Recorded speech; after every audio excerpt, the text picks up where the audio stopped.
So yeah, good day everybody. We're just going to talk about um, the issues with our World Cup.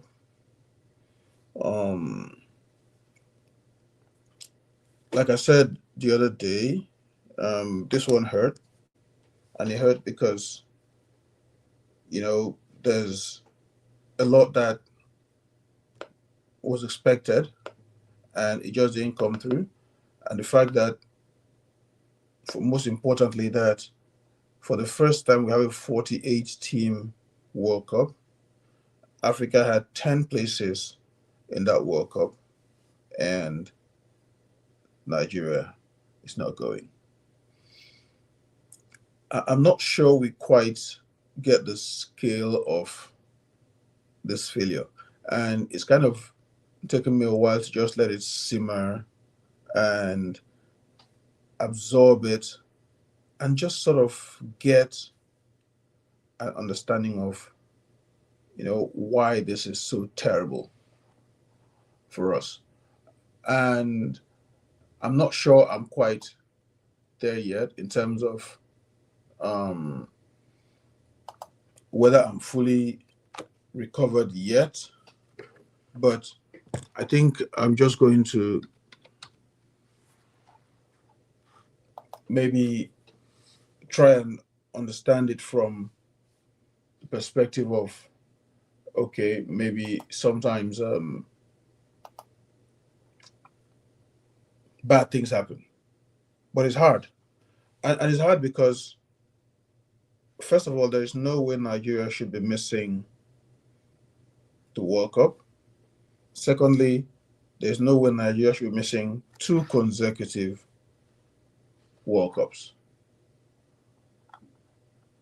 And that's exactly where the problem is. We don't plan enough. We don't do retrospectives. We don't look back at what did we do wrong? How do we make it better? And we don't even try to understand the reasons for failures when we fail and how we can make it better. And I guess for me, that is just in many ways the worst part. Because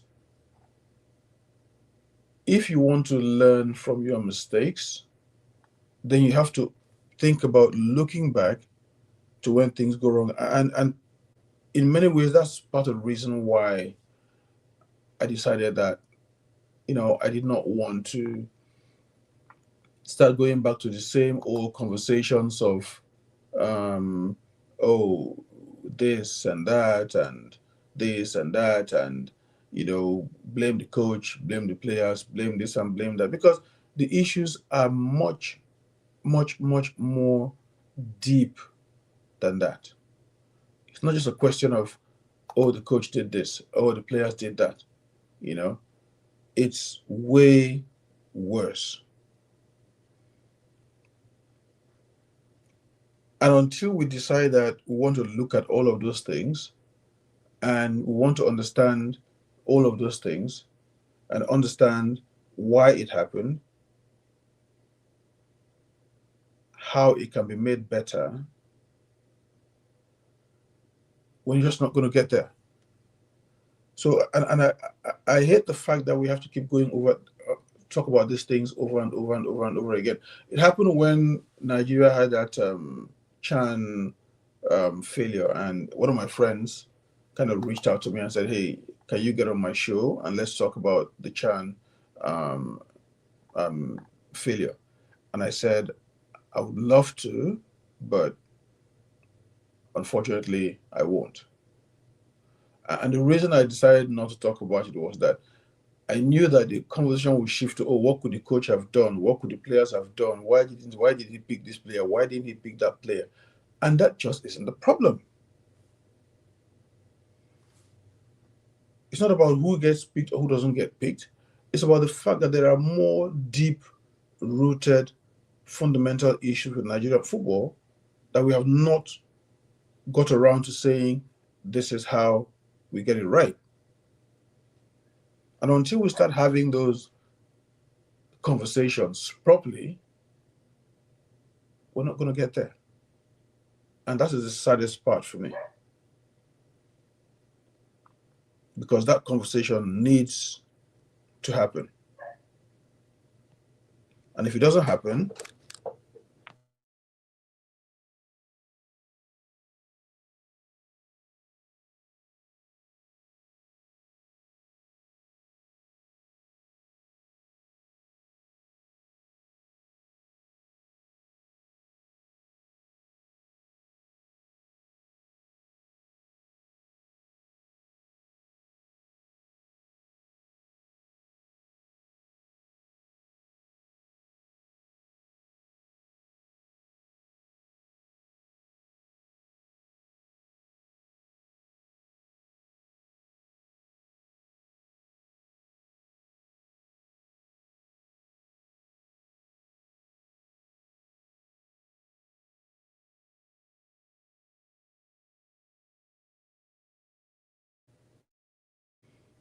but those successes have been the result of,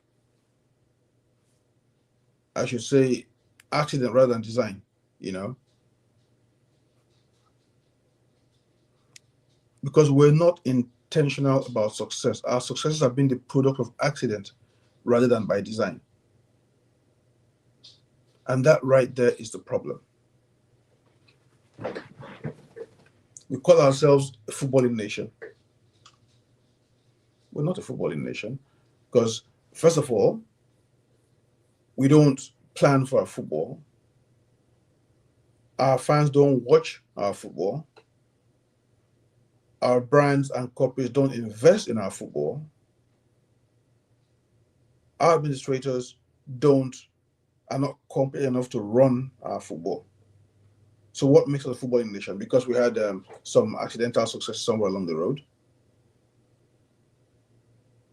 That doesn't make us a football nation.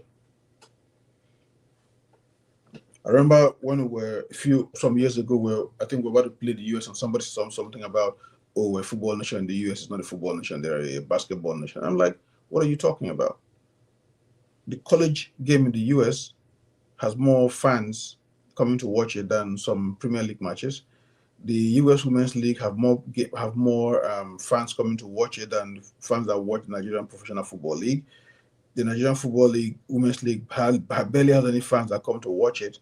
Our national team, we can't even fill our stadiums when the national team comes to watch, unless the gates are thrown open by some benevolent governor or whatever.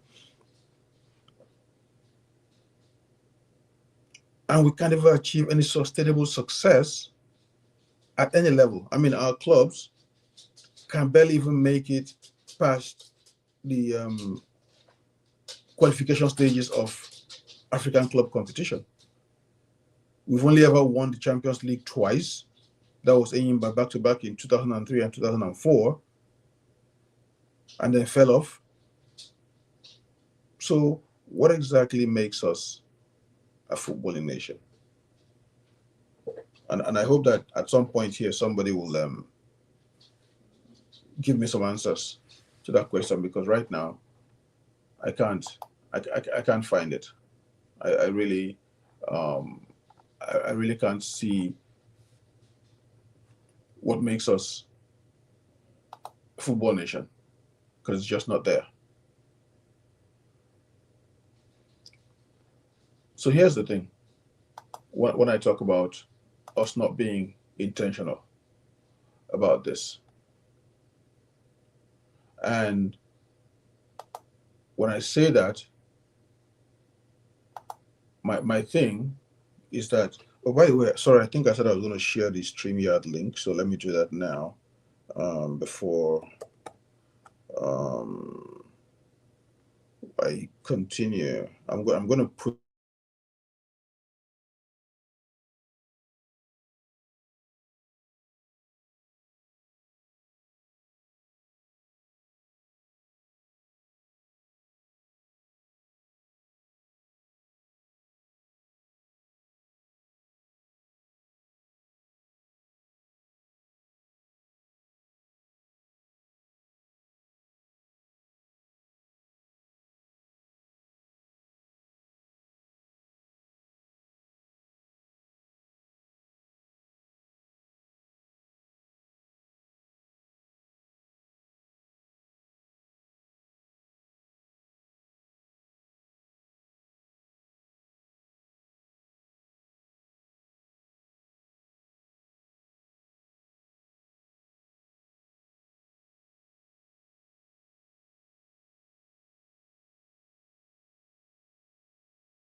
Okay, there you go. Oh, sorry.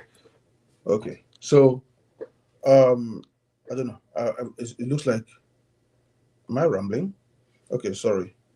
I guess, yeah. I think I'm back now. Um,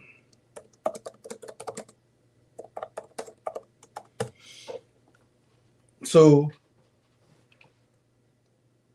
let me just take a look at some of the reason why I say that our conversations, or at least our successes, have been accidental rather than by design.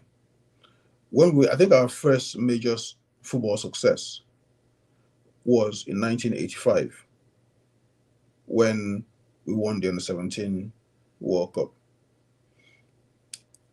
And the reason why we won that was not because we just went there and we played. It was because prior to 1985, we had the Youth Sports Federation of Nigeria, YSFON. YSFON used to have regular competitions across the country, and it wasn't just about football, it was a lot of other sports. And so the kids that went to play at that Under 17 World Cup were selected from the YSFON competition. They were young, they were well trained, and they had been playing together for a bit. There wasn't any intentional plan of, let's organize a year's fund, let's get players to go to the Under 17 World Cup and let's win it. No, it was just because year's fund was already there as a development pathway for players. And then based on that, those players were selected. When they went out to China, nobody knew. Nobody expected anything. We just thought, oh, they're going. It's just like having a team put together to go for a competition, and like, okay, let them just go and compete and come back. They could have very well gone there, played and come back with that, and nobody would have known anything. In fact, even during the group stages, nobody even thought about it. It was when they now started advancing from the group stages, quarterfinals. So that's when people started sitting up to listen. I'm like, oh, hang on, we have our kids playing here, and they're doing quite well. And once they went on and won it, again, I think that changed the whole perspective of things in Nigerian football. That's when there was belief that we could start winning. That was our first major global tournament win. Before that, we had won the Nations Cup in 1980. That 1980 team was a phenomenal team. I think apart from Tunji Banjo, who came in from England, and he barely even got a look, the rest were all products of the Nigerian league at the time, a league that was amateur, not even professional. There were Degba Mays, Ikana, Adokie, Emmanuel Okala, Mudalawal, you know, they were all products of our domestic league. We did not build on that.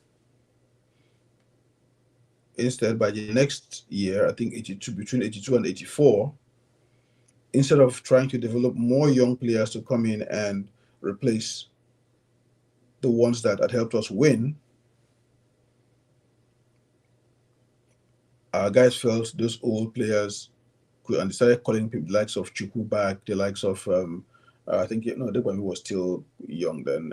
They started bringing in some other players that by right should have been allowed to go their merry way. It caused division within the team and things went kaput. 85, after we won the 17 World Cup, things again took a different turn. So over time, we won down the 17 tournament, I think 5 times, a record for no other country has won it more times. But it's come to the point where we think it's something of birthright, and yet we're not taking it seriously. And then in '96, we won the Olympics. Again, actually, let me start with 94. We won the Nations Cup again in 94. And then 2 years later, and then we went to the World Cup that same year. Now, again, by accident, not by design, we had managed to put together one of our best generations of football players, one that could rival that 1980 Nations Cup winning squad. And this was a squad of players that, to all intents and purposes, should have gone on to conquer the world. Won the Nations Cup, went to the World Cup, lost narrowly to Italy by a lack of experience and maybe some might say some collusion, because that penalty that the referee gave Roberto Baggio was kind of weird against Austin Eguavon. But the combination of inexperience and refereeing decisions put us in a bad spot. But we still came back, earned the respect of the world. Now, did we build on that? No. Countries that we had played at the World Cup wanted to play us in friendly games. Friendly games that, one, would have brought revenue to the Federation, or the NFA as it was then, and would have also further exposed our boys, and then would have provided the opportunity to get more young players to get in there and start showing that they could replace some of the ones who were going out. I mean, for instance, Nwankwo Kanu was in the training camp for the World Cup, but didn't make it because he was too young.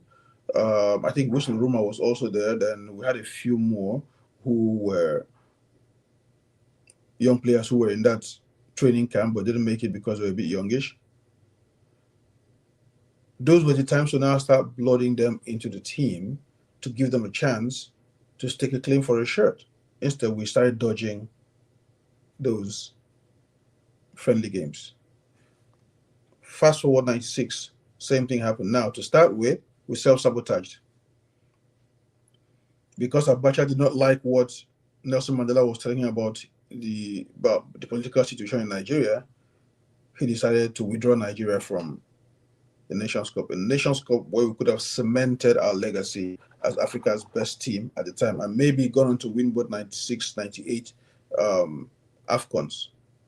Abacha withdrew Nigeria from there, again, costing the players a chance to accomplish something. That ban did not extend to FIFA, it was only CAF. And so we went to the Olympic Games and we won the Olympic Games. Again, a global tournament. After that win, we again got requests from some of the countries we played, Argentina, Brazil, and so on, to play friendly matches. Matches, again, that would have given us even more exposure, more opportunities to get young players on board. And again, the Federation refused. In fact, at that time, we had so many match agents that it wasn't clear who was running what.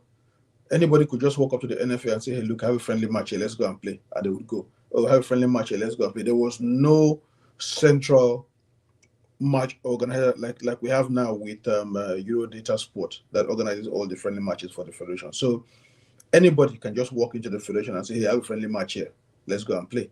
And that was why we had issues where friendly games would be organized and you would see maybe 2 or 3 players show up and then the coach will end up scrambling around to get players from that, whoever is a Nigerian, has a Nigerian passport in that country, or just come and play. To the point where we even had one of the team officials, we call him ex-international. He actually played a friendly game because we didn't have enough players. The equipment manager played the game for Nigeria, and he's good, to be honest. I mean, if you watch his ball control, you see that he's quite good, But that's the issue. So first of all, we stumbled onto some successes, and then we don't manage the successes to get more. But even worse, from a more fundamental level, we are not doing the work.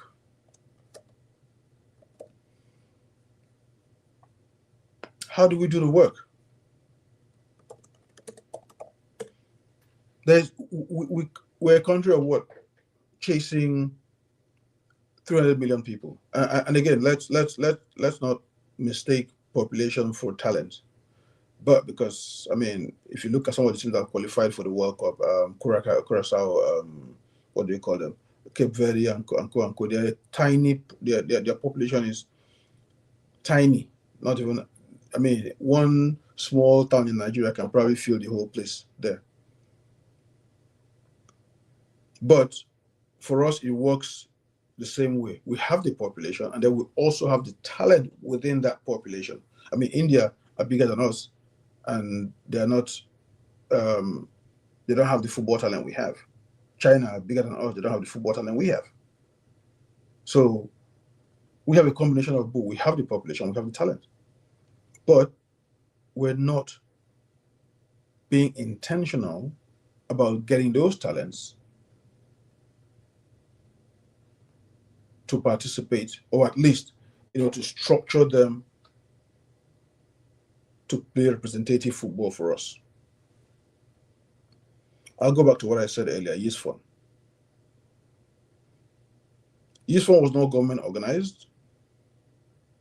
Well, at least it wasn't, not quite government organized. Youth Fund was more or less a private, I don't know, I can't call it an agency, but it was operating with some support from government. Now, Youth Fund had branches in each state of the federation. So every state had that Youth Fund. And so they organized competitions at state level. And then from there, that competition went up to national level. And from that national level, you could now select players. And that template will continue to work. I mean, it was done on a small scale, but when you look around the world, that's the kind of process that produces quality if you are intentional about it. And I'll use the USA as an example, even though they have their own issues. They have the ODP program. It's called the Olympic Development Program, and it happens across multiple sports.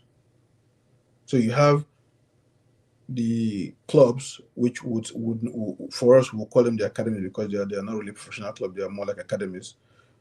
And then the players from those clubs go to try out for the ODP program in their states. The best ones get selected. From there, they move to the regionals, play the regionals. The best from the regionals get picked. And then that's how they move over to the national. And so it's easier to select players from there when you have that sort of process to select players. Now, for us, what do we do? Nothing. When we want to pick our under 17 teams, under 20 teams, you appoint a coach, the coach calls for screening. Then a whole bunch of players start showing up. They try out for a few weeks, try a few. That is not sustainable. It's not a sustainable way of accomplishing success. It is not.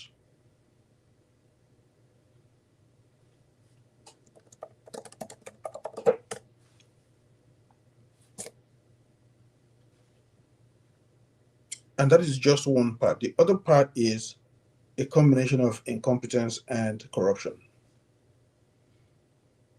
Now, I'll try to not say too much on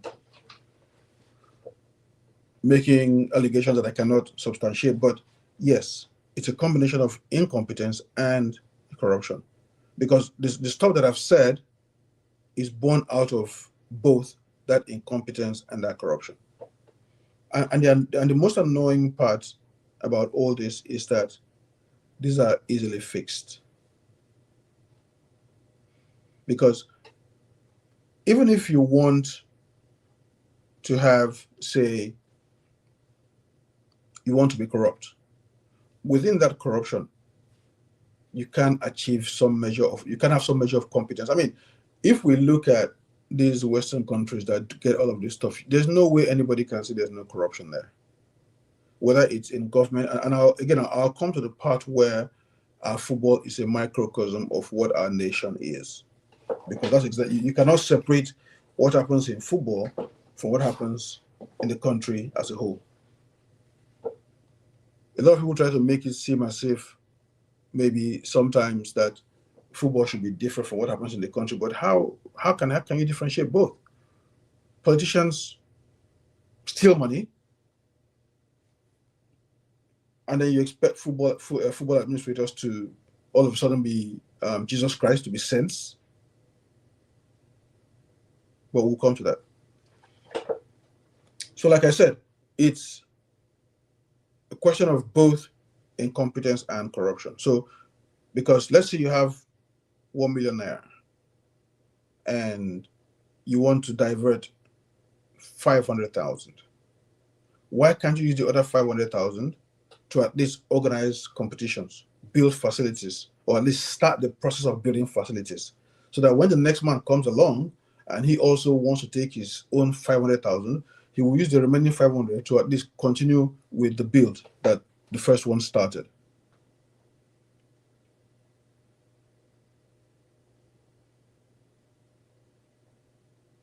But instead, people come in to lead in leadership positions in our sports and our federation, and they're not thinking of how do we do a reset that helps everyone.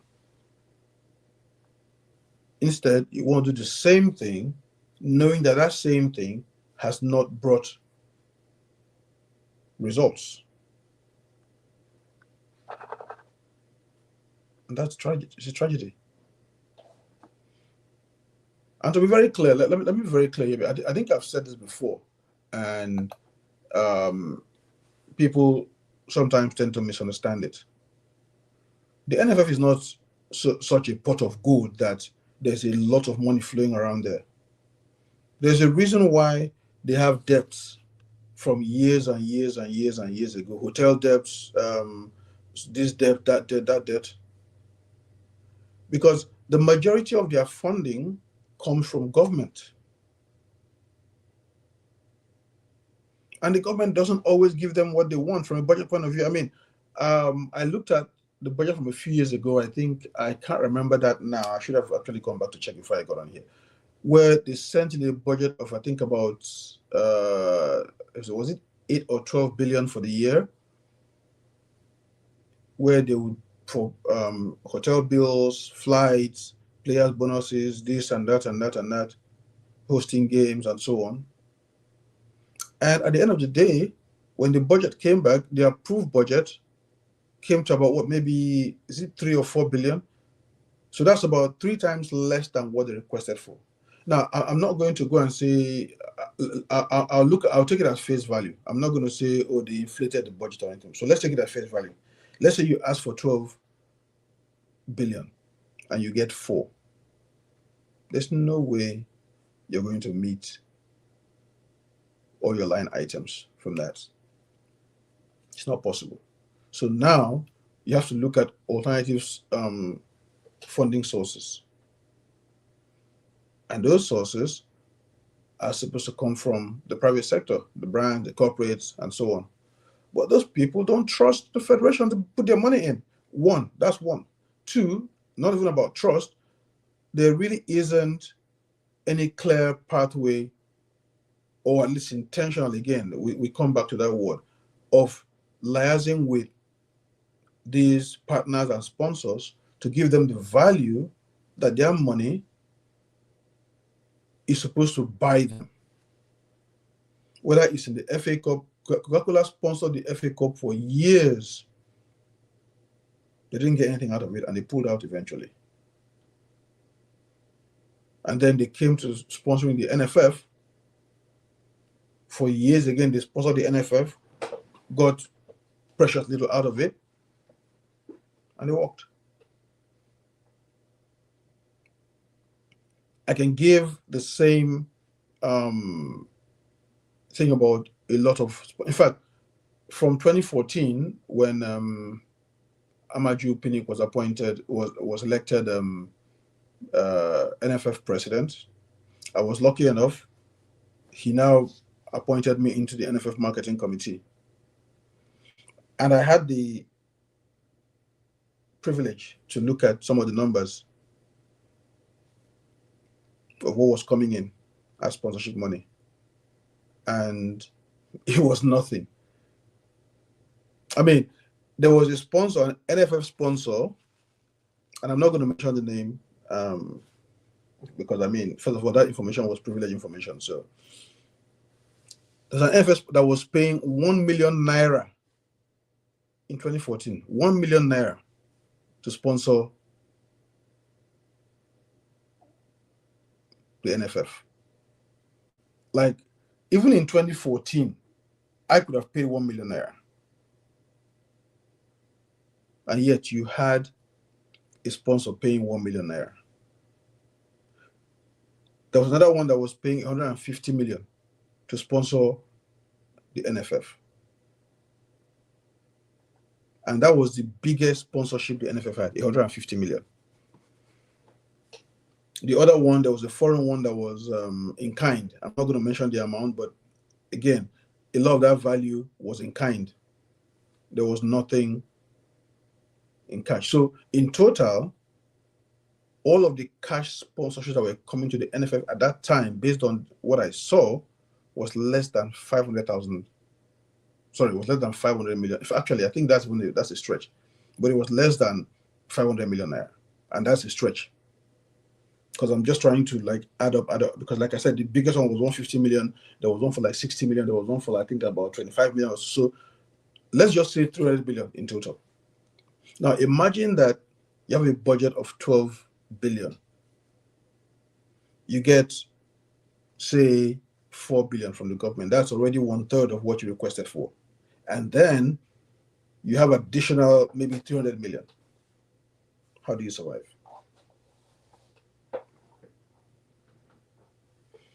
Now, people are going to say, oh, there's FIFA funding coming in. Yes. Now, FIFA funding comes in, it's very specific. If FIFA is funding the federation, whatever money they're giving you, it's clear. It should be spent on X, Y, Z. FIFA cannot say, we're giving you 1 million and then you're using that 1 million, you're going to do something else. No, if it's for a FIFA Forward program, or as it used to be for the FIFA Go program, it's for structure, it's for facilities. If it's the one where they give for, like, for instance, the World Cup prep money is supposed to be used for World Cup prep. So it cannot be taken from A to go and fund B. Now, whether they actually do that or not, in the end, comes down to what documentation they present to FIFA, that is how we spent the money. And FIFA themselves are already under scrutiny. So when you send those documentation in, I mean, the responsibility is on you to make sure that it's not forged documents or whatever it is, but they're not going to look beyond that to come and inspect. Oh, okay, you say you bought you bought shoes. Okay, let's go and see the shoes. No, what they look at is the receipt that you present to them. If when it's the facility, yes, they come and look at the facilities, but beyond that, they don't. So I'm just trying to make that point first, that it's not the pot of gold that it's looked at to be, but there's money in there, that's for sure.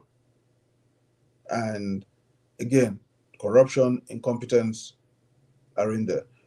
Divine, yeah, it was 1 million a year, not Divine is asking a question whether it's 1 million a month or a year. It's 1 million a year. That was the value of the contract. The other one, the 150 million, was 150 million a year. So everything was were annual sums, not monthly. That's how bad it is. So, and that was when, if you remember, Amaju came in and got that whole that moved the profile from that less than 500 million to something around um, 3 billion, 4 billion, and that was because most of that those billions were coming from ITO at the time, and they were supposed to go to paying the coaches and doing some other stuff and so on and so forth. Even though that's a separate conversation that for another time.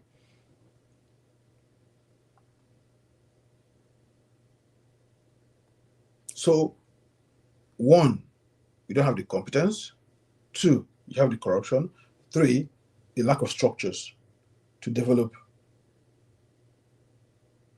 create a pathway for young players to go all the way up to the top. And then there's a lack of facilities. Part of the reason that you have those FIFA funding is to be able to build facilities.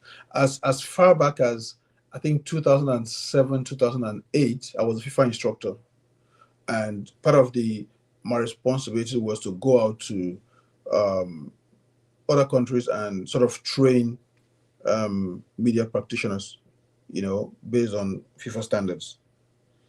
And I remember when Namibia for a workshop, and they used their FIFA funding to build their NFA, that's the Namibia Football Association building. That office was not just an office; it came an office, a football pitch, and other facilities. In that period, Nigeria did not access their FIFA funds for a long time. It was when they started doing it, that's when they built that gold project in Abuja that is now becoming part of the federation facilities. The same thing when went to Egypt earlier a few years ago too. The same thing. They also used part of the FIFA funding to build some pitches and offices that they used, while our NFA was still in that glass house that was borrowed, not even owned, was borrowed from the Federal Safety Commission, and it was all stinky and broken glass. I don't know. I don't even know what to say. In the end, when they finally built the office, it didn't come from the FIFA funds. It came from the leftover World Cup funds, the leftover 2010 World Cup fund that was raised to help secure World Cup qualification. That's what they used to build the new NFF office in Abuja. So when you put all of this together, you begin to see just how deep the rot goes. People have talked about how we should let ex-internationals come in and run football. Screw that. Just because you're an ex-international doesn't mean that you have the capacity to run football. And we've seen examples. Look at Samuel Eto'o. Did Cameroon qualify for the World Cup? No. Cameroon football now is in the dumps because of Samuel Eto'o. He has fractured the place. He can't run it properly. Everything is just in a mess. And it's hard to see a bigger example of a former player than Samuel Eto'o.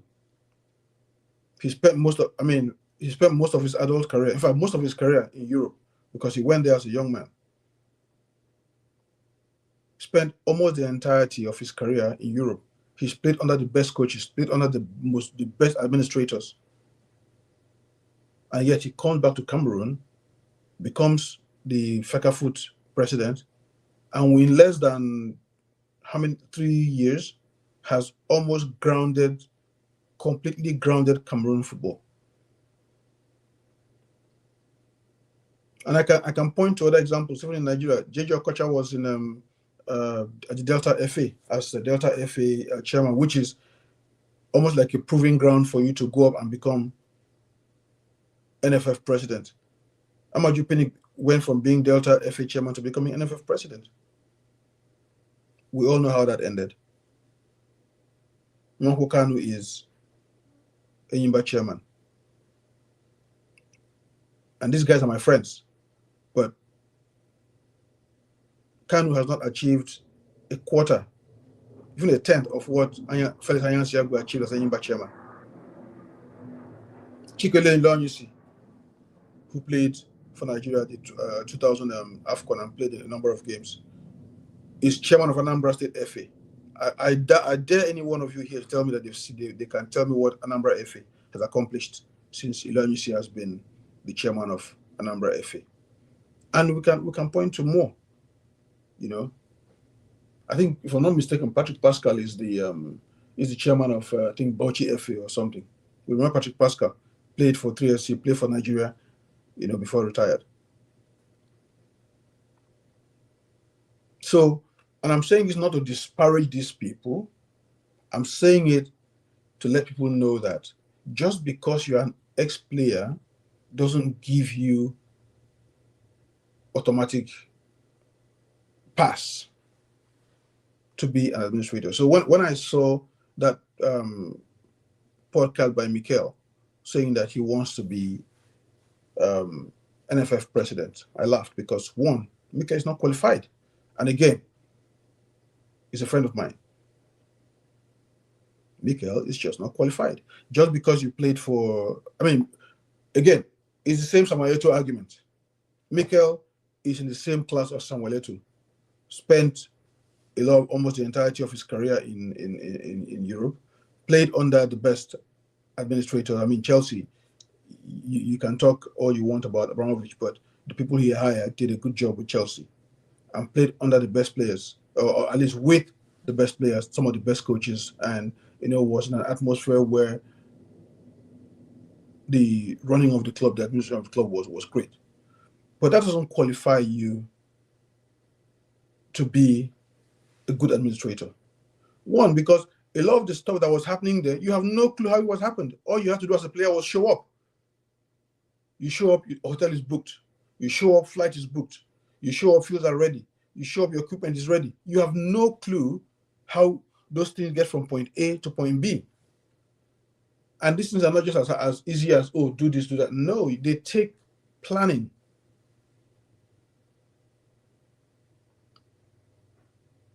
So unless you have these people, and I think the person who put it the best was Victor Anichebe.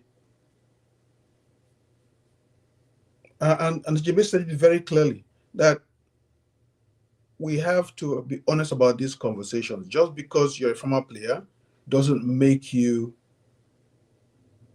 qualify you, give you a birthright to run football. Unless and until our ex-players take time and study how to run football, they should not be anywhere near football administration. I've heard the argument of people saying, oh, what about the ones who are there now? Can these players do what? And I understand that argument, but here's the thing. We're trying to do better. We're trying to make sure we get away from the era of incompetence and get to the era of competence. Is it not better for us if we're going to stick with incompetence, or at least let it be that there is people that cannot soil their names with incompetence, rather than bringing ex-footballers and then making them ruin it for the ones who are coming after them, like we've seen with Samuel Eto'o? If we want to say we want to make things, we want to go one step further, why are we now saying, okay, let's go and bring somebody who has no experience of running this thing to come? It's like saying that, oh, let's get we have a Fortune 500 company with billions of dollars worth of portfolio, and then let's get somebody just because the person used to benefit from, or used to benefit from the profits or whatever it is that this thing is. Let's put him there to go and run it because he has seen how it works. No, you have to actually be in there to learn it. When European players retire and they want to go into administration, they don't just go in there. First of all, they get their certifications, and then they go in and they understudy others. Look at Van der Sar, look at Oliver Kahn. Oliver Kahn, right there, you haven't heard about him, but he's part of that Bayern setup, learning the ropes. Edwin van der Sar went back to Ajax, started from the bottom as an more like an intern, a glorified intern, and worked his way up to becoming, I think, is it general manager or something? I've forgotten what, but he worked his way up to get to where he was. They didn't just look at him and say, hey, you're Edwin van der Sar, come and become the director of football, or whatever it is what position they gave him. He's working his way up. By the time he now gets there finally to be at the top, our guys start going, oh, see, That guy is there. He was a former player, but he did the work.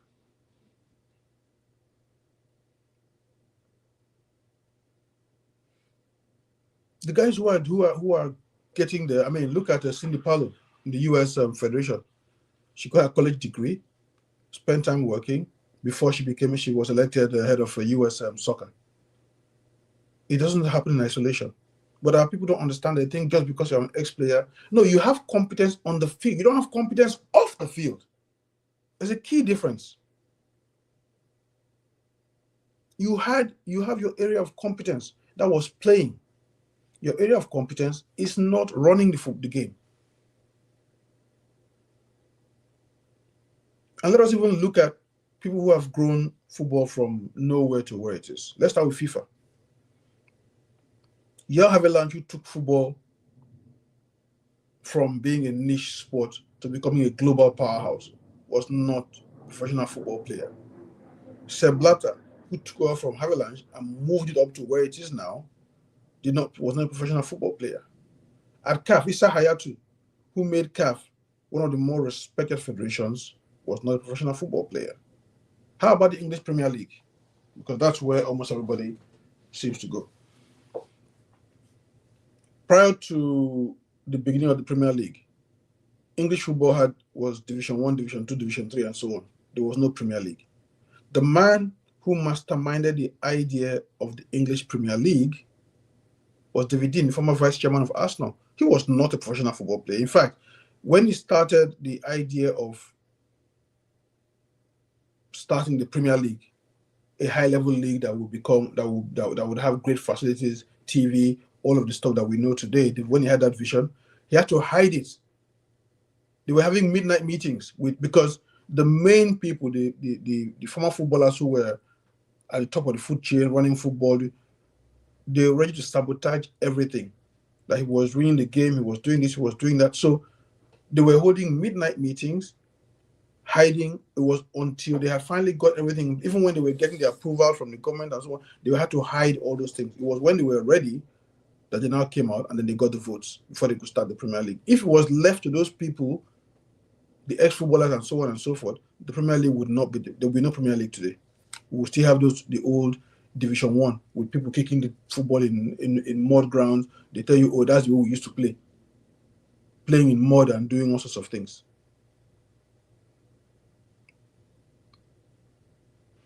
So the point of this being that just because you're an ex-footballer doesn't mean that you can run football. And by the way, I'm almost done with my monologue. So when anybody's ready to come in and speak, you can indicate either here on Twitter, or if you want to come on video, there's StreamYard. So the link is there.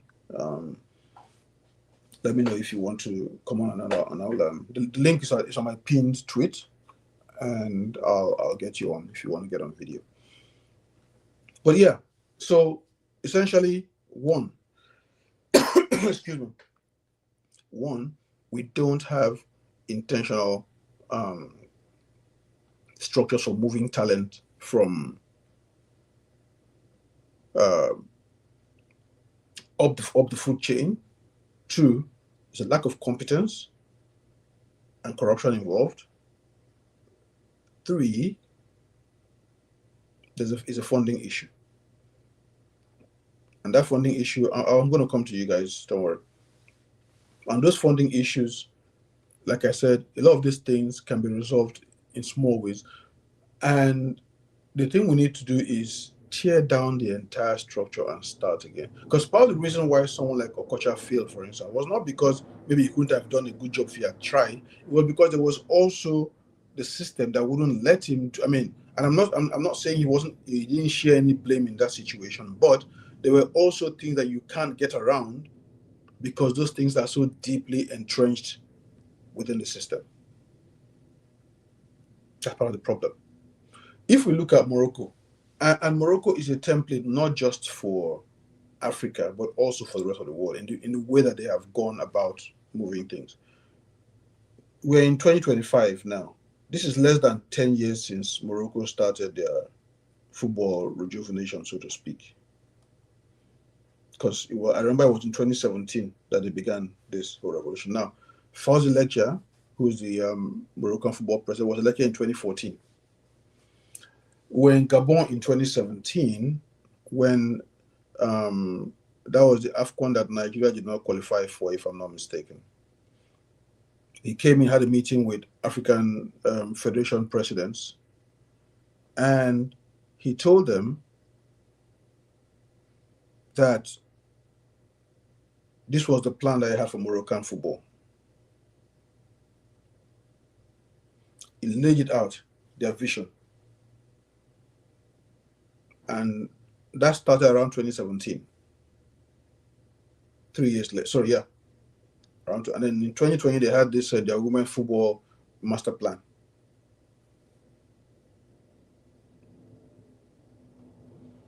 Now, we look at it a few years later, less than 10 years after. Moroccan clubs are dominating. Moroccan women's clubs are dominating. Morocco is slicing through in terms of qualification. I mean, they haven't won Nations Cup yet, but, how long is that going to take? Their clubs are dominating at the women's football level. Their under 17 teams have gone. I mean, their youth teams on the 17, on the 20, I think, won the World Cup. On the 17, lost out in the quarterfinals or so, and their women's team got to this quarterfinals of the World Cup. I mean, they got to their first World Cup and made it through to the next round. That's development. So, how is it that we, who are supposed to be the so-called powerhouse of football, cannot start planning and saying, let's do this, let's do it? And the reason why Morocco can do this is because they have the support of the royal family, the king of Morocco. So let's not make the mistake of thinking, oh, we can do it without the government. You have to have it. In fact, the only way that this works is if it comes all the way from the top, where the president, and when I say the president, it can be any president, whether it's now, today, tomorrow, the next day, says, okay, look, you know what, we've had enough. Let's turn this whole thing around. Let's change the way this thing is done. How do we get measurable success? What steps do we need to take? And as far as I'm concerned, these things are not that hard. First of all, make sure we have playing facilities across the 36 states of the Federation. In local government you don't need too much money to build a small football field or a small sporting arena.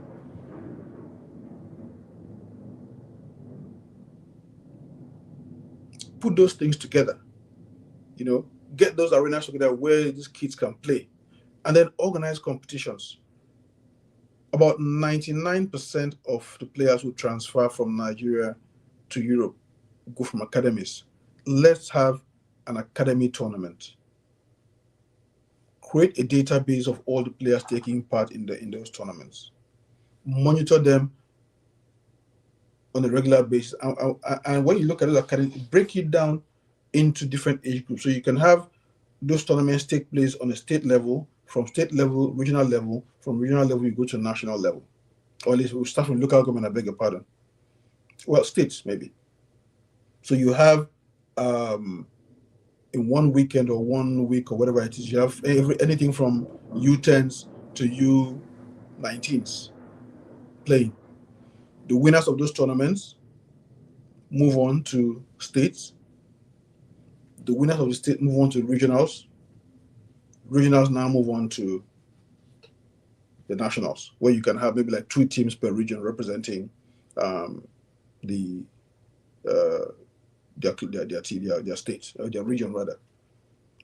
And then when you have a database of these players, it's easy to now see how to move there. Even if you have a player from a team, a good player from a team that lost out, you can start tracking that player and make invitations to the national team. So now you have a clear pathway. And then you build those facilities. And then when the under 17 coach wants to select players, they don't have to call a whole bunch of folks coming for screening and all of that. You already have somewhere where you can pick players from, because you will be seeing them on a regular basis. And the same thing happens. It's not just football. For other sports, you can do the same thing over and over again. These things are not rocket science, one, and we don't have to reinvent the wheel. Other countries have done it. We can learn from that and then adapt it to suit our own environment any which way we want. Having said that, football talks. I'll let you go. You can unmute.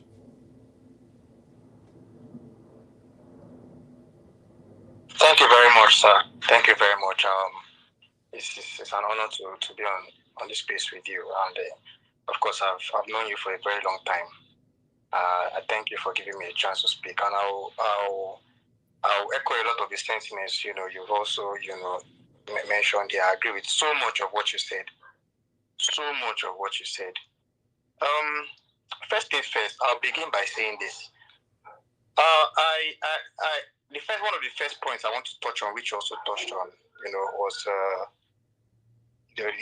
Nigerian football suffering as a result of the general corruption that is crippling various aspects of the country. So naturally, Nigerian football is suffering as a result of that. I agree 100% with that. But I want to add this.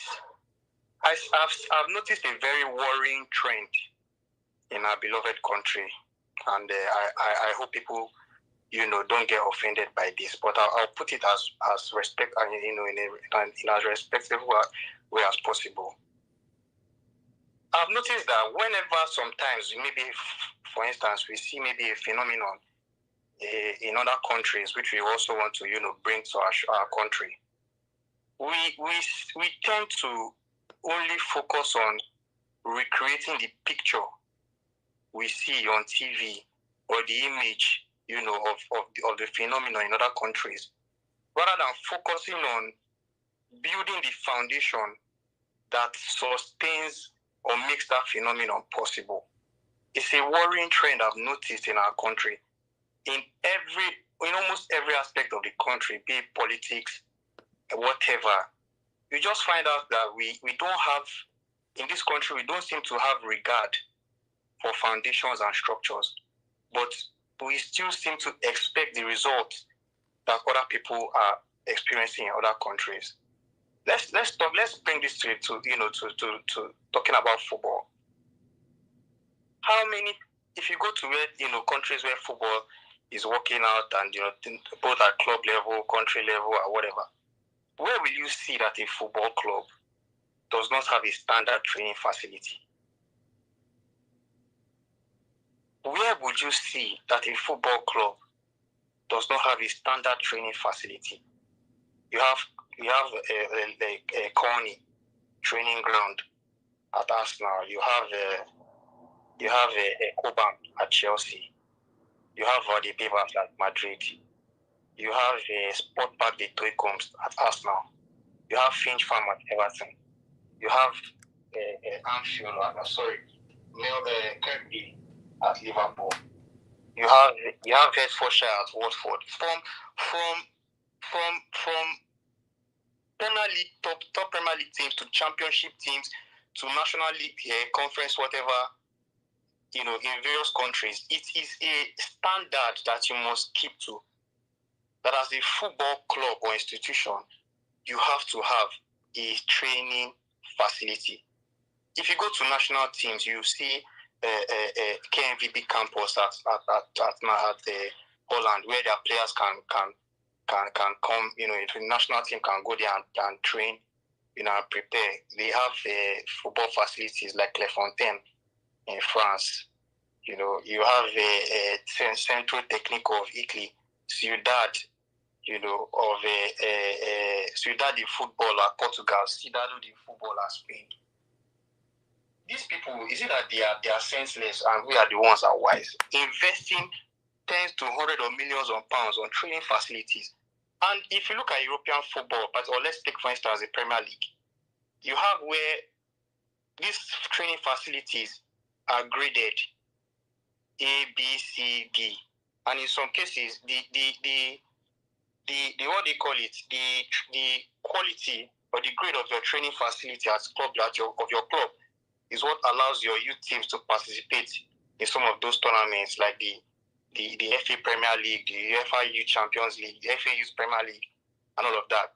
So all of this is a structure that is set up to ensure that standards do not drop, because it's where those training facilities is where the youth teams of club sides, play their games.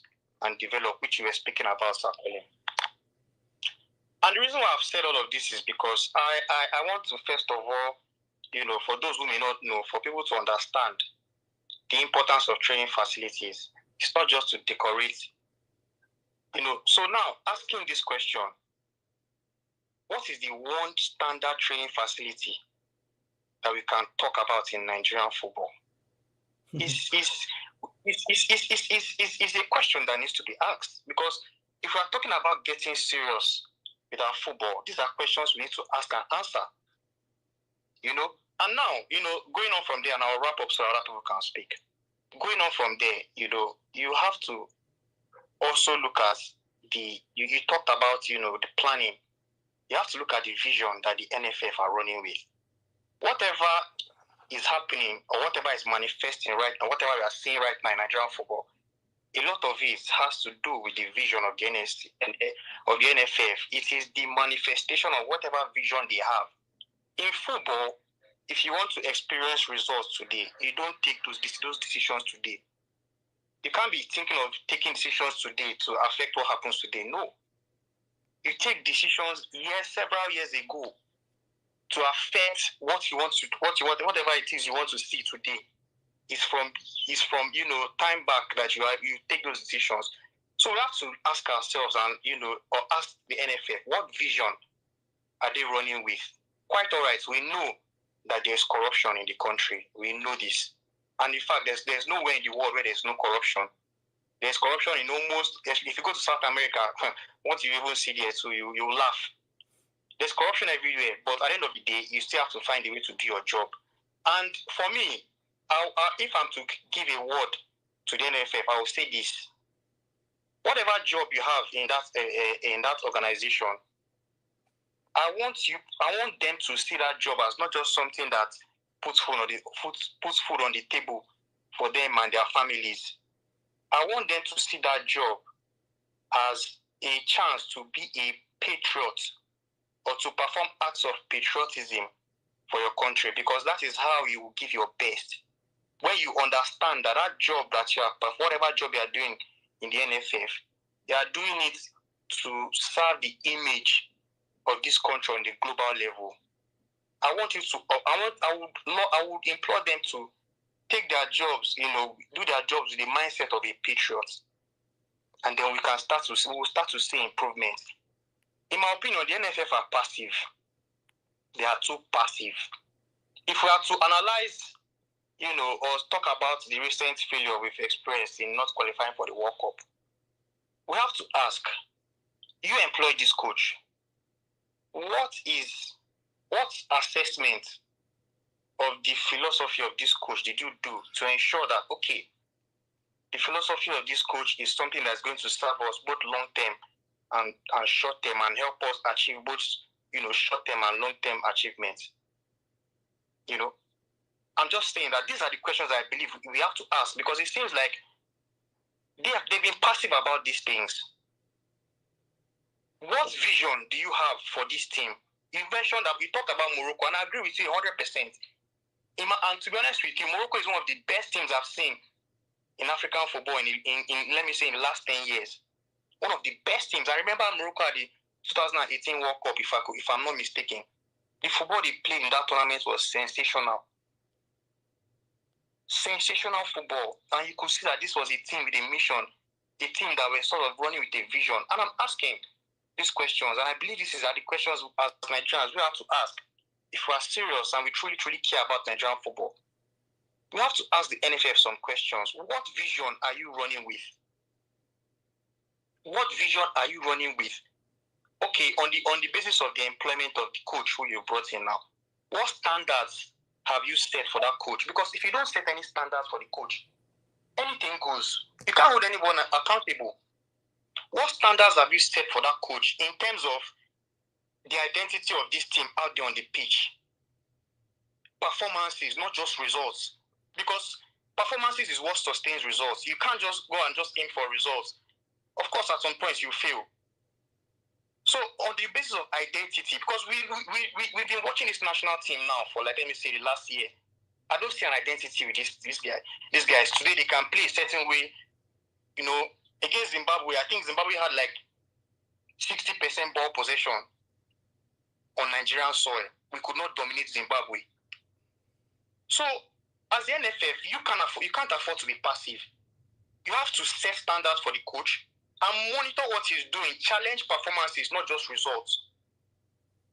Then, on the basis of, and I'll wrap it up here, hopefully. On the basis of, planning, I talked about, these training facilities. If we know, okay, you know what, the budgets and things like that, then maybe at least you can try and have, if it's at least one standard or near standard training facility in each of the geopolitical zones, whether it's SS, SE, that can serve those regions. And it doesn't necessarily mean, you have to finish it this year. And that's why I talked about planning. These are things that they could probably have started years before. Give the public, be transparent with the public, give updates on whatever money you're asking for, whatever the progress is, But of course, we also know that accountability is a big issue with Nigeria's football. So how can we make progress on that note? It's something shameful. Leicester City, about some years ago, if I'm not mistaken, just moved into a £100 million training facility. This is a club in the championship with a £100 million. I wish people can go and see what that club has.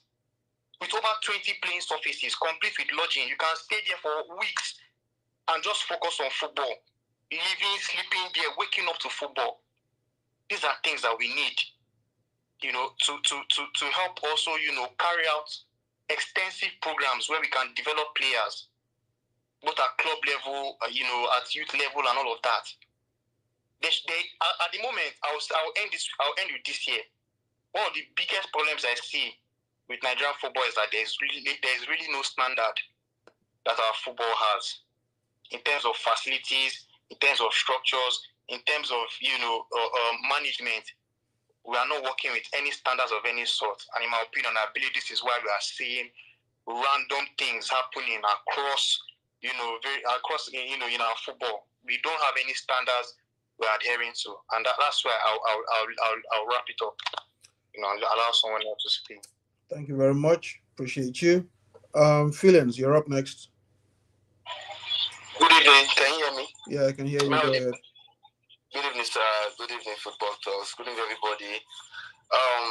First of all, I would have loved the Super Eagles to I think I said the Super Eagles, Nigeria Football Federation, to actually be rebuilt from the scratch. But according to one of my mentors, which a lot of people may know here, which is Oga Godwin Nakena, he has always said that one of the things you should never pray for, you should never allow Nigeria to happen to you. It normally makes it that the day that you step into Nigerian settings and you start working for them, all your integrity is gone because there's nothing left. You cannot fight the structures that have been built. If the structure is not torn down, you cannot fight against it. Because no matter how good you think you are, you will not be able to do anything. You only say that it's not that we lack the people to actually fix Nigeria football. We don't like those people. It's because of the way the structure has been built. Whenever the good people go in, they cannot affect change because they look almost powerless. Like there is somebody that was working with Chelsea, everybody will know him, Mike Emenalo. There was a time I was like, I asked him, why is we not invited that now maybe to come and as in handle some sporting or football related issue for Nigeria. And he said that for such a person that has been in a system that works, that is structured, that kind of person cannot work. Because although the person is an ex-Super Eagles player, I think it was in the 94 World Cup. Yeah, I think it was a left back or so. Mm-hmm. So he said that you don't think that kind of person will want to work with Nigeria's system. I think infrastructure is never Nigeria's problem. We have hosted the World Cup in 1999. Actually, I can tell you for free that Mike is not going to come. He and I have spoken about it before. I know Mike is not going to come. I know Mike is never going to come. In fact, Mike is not going to come 100 miles. I remember what they did to John Fashuba. Yeah, I remember what they did for John Fashuba. So I don't think if Mike heard from Fashuba's story, I don't think he will want to even venture into Nigeria football. So I think infrastructure has never been a problem. We hosted the 2019 Under-20 World Cup and the 2007 Under-17 World Cup. Maintenance cultures has always been our problem. Even when we built the Abuja Stadium in 2003, it was a magnificent stadium, one of the best in Africa. And look at the Abuja Stadium today. So I think maintenance culture has always been our problem. Building infrastructures, getting infrastructures has never been a problem of Nigeria. And I don't know how we are going to fix that. How we are going to fix the maintenance of our structures. Last time I went to the National Stadium, because I remember when I was in the National Stadium in the year 2000, in that final that we lost to Cameroon. It was one of the best days of my life as a Nigerian. Although I was very, very young there. I think I should be 6 or 7. I think 7 or so. So you're dating yourself now, Abi? Yeah? I say you are dating yourself now. Yeah, I think I'll be 7 or 6 then. So I knew how that stadium was because I actually traveled from another state to Lagos to come and watch that final. Although I'm in Lagos right now, so whenever I pass through Surulere and I see the which was supposed to be our edifice, which was supposed to be our magnificent heritage, it looked like something I cannot even explain. The stadium in Surulere, the National Stadium in Surulere is nothing to write home about. If not for the stadium in Akwa Ibom, it's being managed by Julius Berger. That I think that stadium by now would have been worse than what it is. I think that is the only FIFA licensed stadium in the whole of this country. And every year, the state government and the federal government keep allocating money to the sport ministries, and they keep doing nothing. They keep doing nothing with the funds. FIFA with the FIFA Go project, we can't even talk about those ones. Because those ones, there's nothing to write about. From Galadima to Megari to Amaju. I don't even know the person that is even the chairman of the NFL now, because I am tired of everything that is coming out from the glass house. It's so annoying when the people in the glass house in Abuja cannot do anything. I remember there was a time when I went for under-17 screening in 2012? Because we were screening, 2013, we were screening for the next one that the Osimhen set. And we were there. They didn't even allow us to even kick the ball. And they said screening was over. They did what they did. And after like 3 or 4 weeks, the team were out. Although, in that time, most of the players that was picked failed the MRI. Most of the players that picked failed the MRI. They had to start doing it again. But I couldn't be going because I found out that the corruption in Nigerian football was too much. If you didn't know A, that no B or no C, there was no need of you fighting. Even no matter how good you think you are in football, because they feel like it's age-based football, there's the win syndrome is what they were going after, especially the coaches. Then. Okay, so Felix. So I'm trying not to get into the weeds of these things. I want to get more because I've talked about this whole process of selecting players on the 17 level, and we already agreed that the current system doesn't work. So I don't want to get into digress too much about all of that. Yeah. So yeah, I understand you've had your experiences with them, of how you got there and it didn't happen the way it should. And that's what I was talking about earlier when I said that we had to have a more structured way of selecting players from that level. So, like I said, we have academies where the bulk of players that transfer from Nigeria to Europe come from academies. The simple solution to what you're talking about now is to have professional MPFL clubs have their academies, and then the regular academies should be regulated, and then we have a regular academy tournament where you start from anywhere from under 10 to under 19. You have them compete at state level, from state level to regional level, regional to national, and then you have a database of all those players, and then it's easier for the national team coach to select players from there based on that. So that takes, if you have that kind of pipeline, it takes care of the issue that you're talking about. My own suggestion was that imagine you having a school of medicine, like like a university having a school of medicine. Those footballs, those like each state, for example, now like Lagos State does have, okay, let's say a state like Edo State that have Bender Insurance. Bender Insurance should be the state club. And then Bender Insurance should also have like a university or like a school that's whereby the people come to learn football and also get educational knowledge in like the way they do, like the way it's being run in America. Like most schools have their own sports teams and they play within themselves in the region and later go to the nationals. I think with that system, I think it will be able to really catch people from the grassroots. Okay, so here's the thing, right?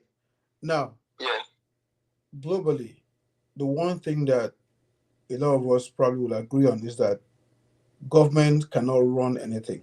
Government can facilitate, but government should not be running. So when you talk about government owning, say, the club, for instance, and then having a school and all of that, you're already building in inefficiency into that system, because it doesn't matter where government is, whether it's in Nigeria or it's in the US or it's in Britain, government is inefficient at its core. So now, if I take from what you're talking about now, what you want is a club to have an academy, that academy to be sort of like connected to a school. The way the US system works is that all of these are not connected. The clubs are independent of the schools and the leagues, but they all kind of feed into each other. So at the lowest level, you have academies. Those academies, for them, they call them club, but essentially what they are academies that develop players. Now, those players get to play in those clubs, but at the same time, they are also playing high school football. Now, if from that high school football, they get recruited to play in college, depending on your ability. You can play D1, D2, D3, depending on your ability.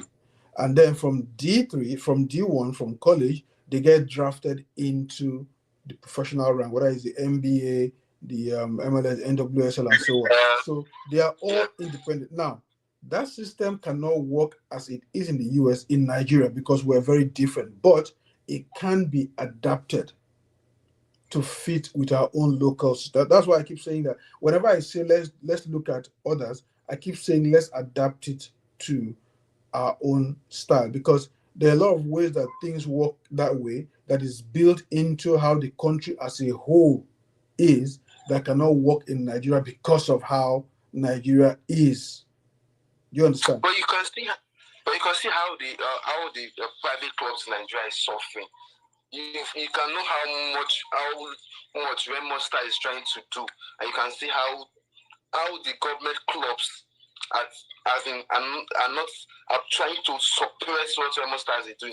Like MFM, everybody know what happened to MFM. We know what happened to MFM. We know what happened to Sporting Lagos. Vandalizer. I can't even talk about Vandalizer, because Vandalizer case was bad. So you see, it's either the government just take their hands. Those issues are not, they're not because of government clubs, they are because of the system. And that's why we're saying that system is what needs to change. It's not the government clubs are no better than in fact they are worse off than the private clubs. Vandrella had their issues. Sporting Lagos is still there. They just got relegated. They're still there. They're going to come back. What do you call Remo? Remo is doing quite well. I mean, they qualified. Didn't they win? They won the league. Qualify for the continent. Yeah, exactly. And then their academy is sending players to Europe on a regular basis. So Remo is actually a success story, and is the kind of success story that other clubs should follow. My ultimate dream and vision is to see all 20 clubs in the Premier League privately run. In fact, 20 is even too much. we should even have like maybe between 10 and 12 clubs. 10. Just So have that 10. so that you 10. have quality in the Premier League, because that 20 is way too much. So that's what I'm looking at. Government owning clubs or even having a say in clubs is an inbuilt, baked in inefficiencies and incompetence. But thank you very much. Let me go to Ugo. Yep, Ugo Stick. Go ahead. Thank you so much. Thanks so much, Colin. Nice contribution from all the speakers so far. For me, I feel like the NFF and Nigerian football structure right now, it's like an evil temple that should just be burnt down and everything built back up. But whether that happens is left to be seen. For me, I feel like on every metric where you judge a football position, so whether it's player integration, that's from grassroots level into under 17, under 20 field, whether it's qualifying for tournaments, under 20 World Cup, under 17 World Cups, the main World Cup itself, field, whether it's one national thing, down is field. So until England doesn't care for a player, then the NFF will jump on it. And that's why everyone looks at Morocco and says Morocco is the example. Because Morocco on every level, investing in grassroots infrastructure, they're doing it. Getting their dual nationals from Spain and Holland, they're doing it. Senegal is doing something similar. So I think the NFF have failed in a lot of ways. So first off, how I think things Ugo, can I just jump in there for a little bit? Because but hold your thought there now. Let's talk about for a little bit about that foreign players and Nigeria and other countries. Now, as a foreign player wanting to compete at the highest level, or at least having competition between a European nation and say Morocco, for instance, it's easier for that player, foreign-born diaspora player, to say, okay, look, I'll go to Morocco because I can see that one, they are properly run, and you can see the tragedy of success they are.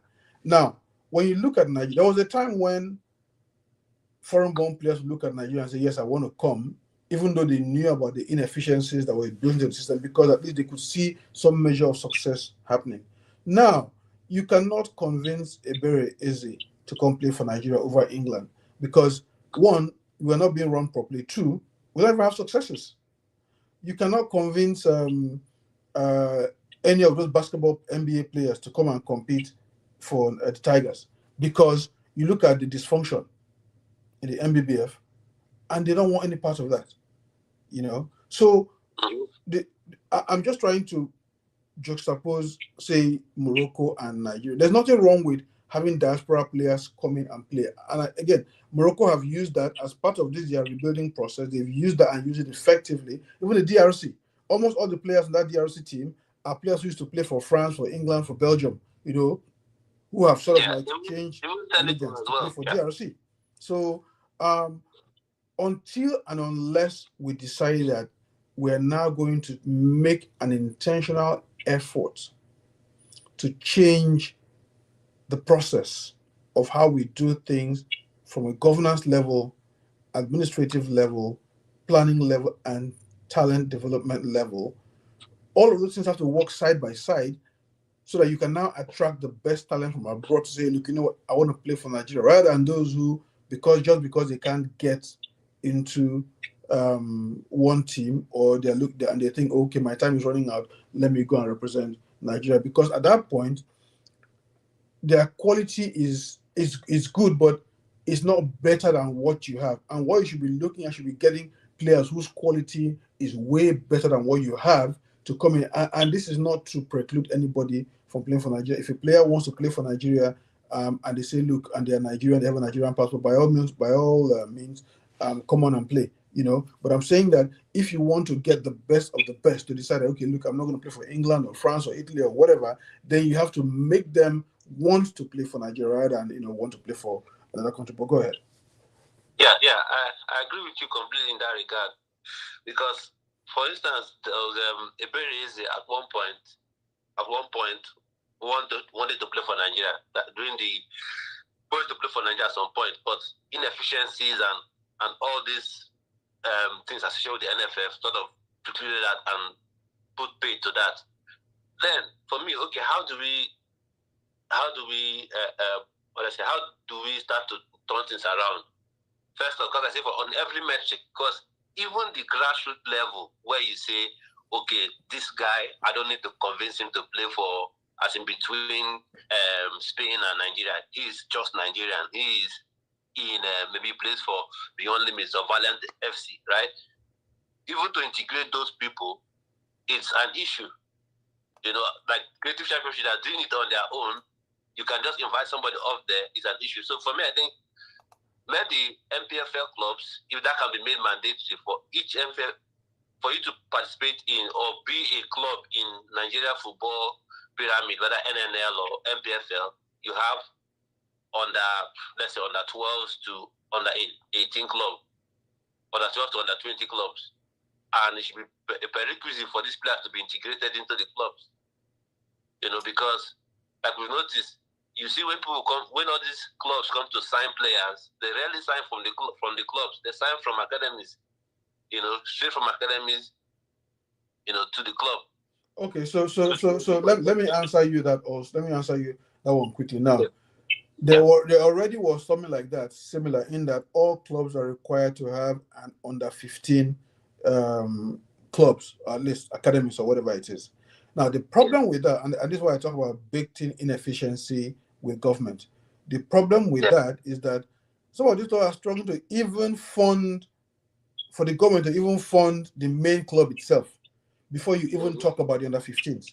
So when they have these under 15 tournaments, the clubs just gather players together. Okay, you come collect, because they are mandated to do it by the league. You just gather players here and there. You come and train, or you go and play. Once the competition is over, that's it. They are done. They are gone.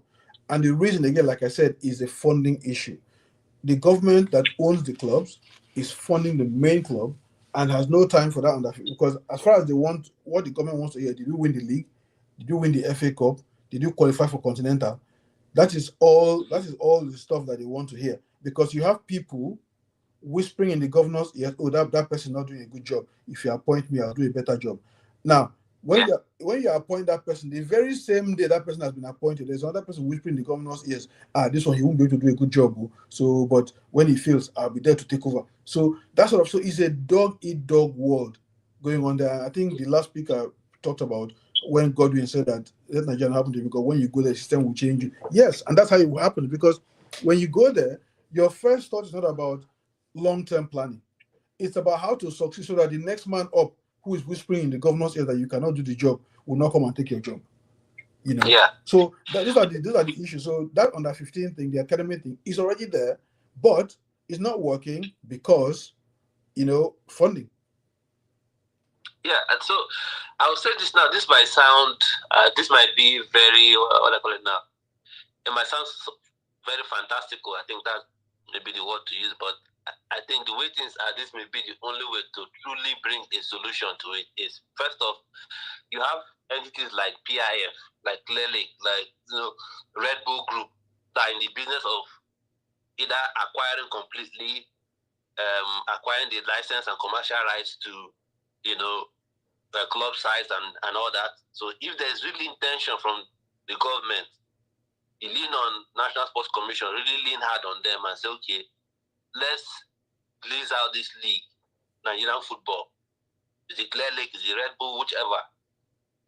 Lease it out for 10 years. They pay us something, whether it's tax or whatever, but they have the commercial rights to run it properly.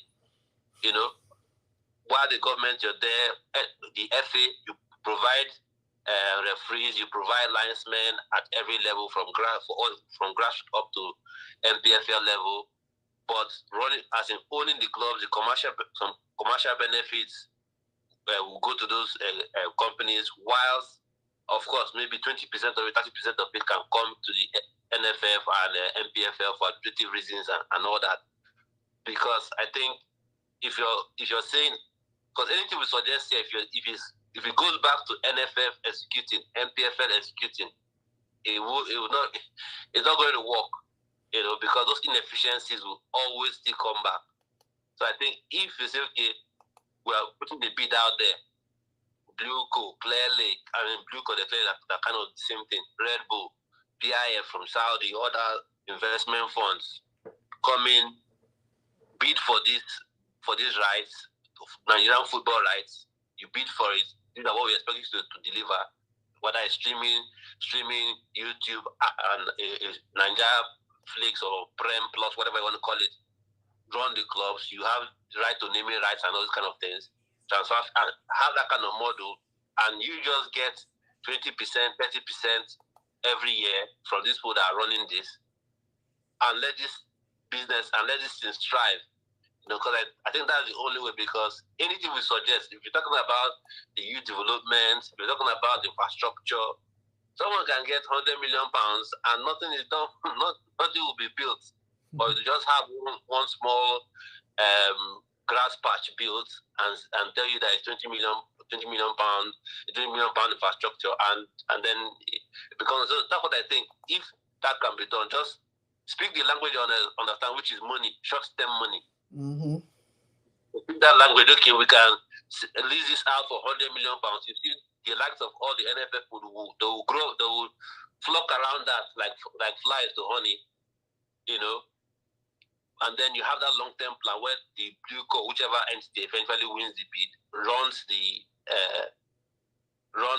in the football, gives reports and updates. So win-win. They run their, of course, not charity. They are running it, making their money. Nigerian football is winning, getting exposure. You're having the players being developed, infrastructure and all these things there.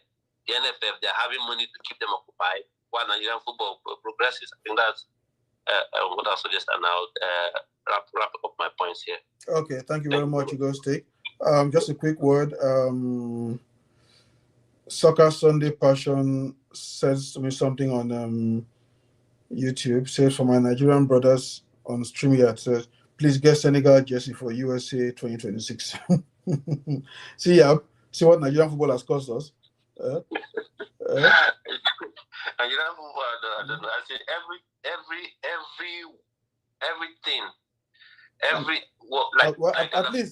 at least he says Senegal. He did not say get Ghana jersey. So maybe that's slightly better. Then Abdulaziz Kida says, it is obvious that our football state is a microcosm of our nation. Our inability to set up a process and follow it to the core will continue to be our bane. I do not disagree. So next one up is, by the way, before I even call Akenjali Kinga, thank you very much, Hugo. I think I do not disagree a lot with what you said. Like I've said, government being in sports generally builds in inefficiencies. The USA has no Ministry of Sports or no Department of Sports.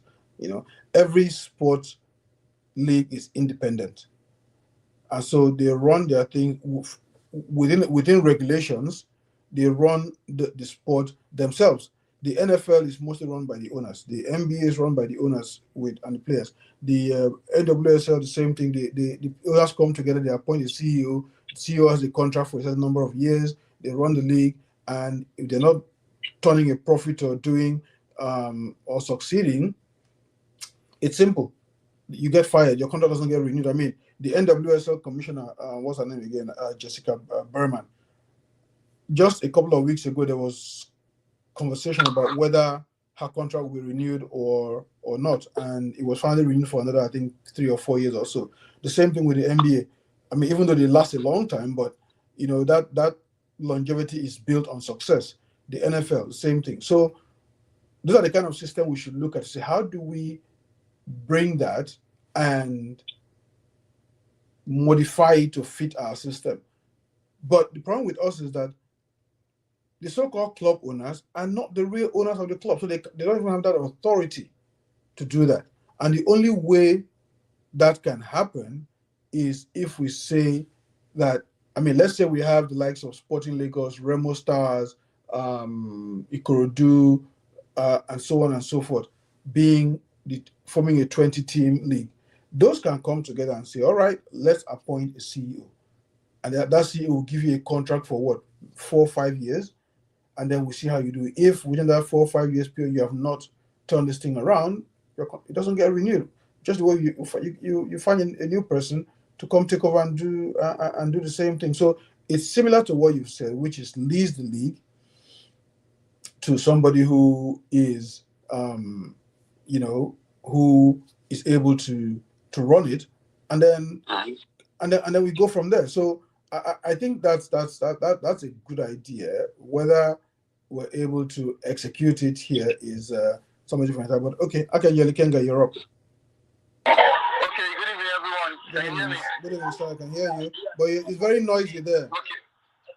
Oh, sorry. Do you want to? I was taking a short walk.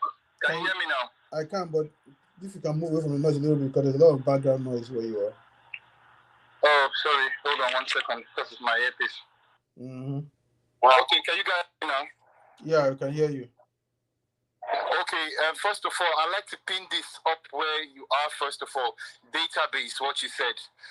Database. Good evening to everyone. I can see a lot of great people here. Database, I'll pin that up, then I'll tie everything to database. Now, first of all, I've heard a lot of people say things about setting up building stadiums. NFF don't build stadiums.